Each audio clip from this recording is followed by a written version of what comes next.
नमस्कार। क्या आप भी ऐसी स्थिति में हैं कि आप पर किसी ने कोई सिविल का केस डाला और आप तो मौजूद हैं एज अ डिफेंडेंट, लेकिन प्लेंटिफ मौजूद नहीं है। ऐसी स्थिति में क्या होगा? मैं आपका दोस्त मानव शर्मा, आपका हमदम, आपका साथी स्वागत करता हूं।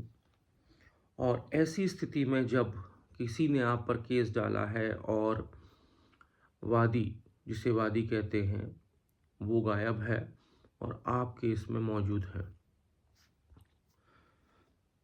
इस तरह के स्थिति में हम ऑर्डर 9 रूल 8 की शरण में जाएंगे।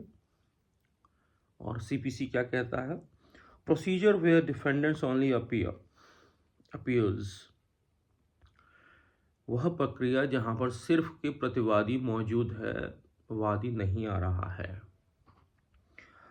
Where the defendant appears and the plaintiff does not appear when the suit is called on for hearing, the court shall make an order that the suit be dismissed. अब इसका पहला चरण ये है कि वो आवाज़ लगी कोर्ट में और कोर्ट में वादी मौजूद नहीं है, प्रतिवादी मौजूद है, तो ऐसी स्थिति में कोर्ट केस को डिसमिस कर सकता है।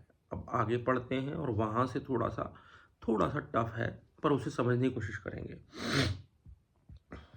Unless the defendant admits the claim or part thereof in which the case shall pass, the courts shall pass a decree against the defendant upon such admission, and where part only of the claim has been admitted, shall dismiss the suit so far as it relates to the remainder.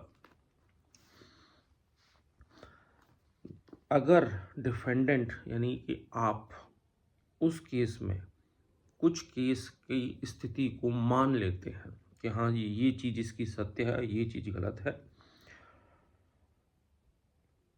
तो court क्या कर सकता है?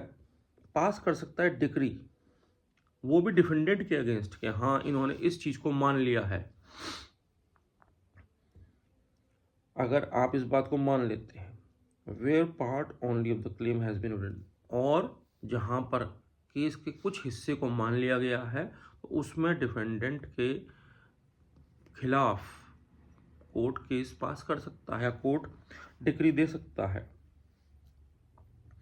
और suit को उस भाग तक ख़त्म कर सकता है, पूरे सूट को ख़त्म नहीं कर सकता, उस भाग तक ख़त्म कर सकता है जहाँ तक आपने ये एडमिट कर लिया है कि हाँ, यह बात सत्य है।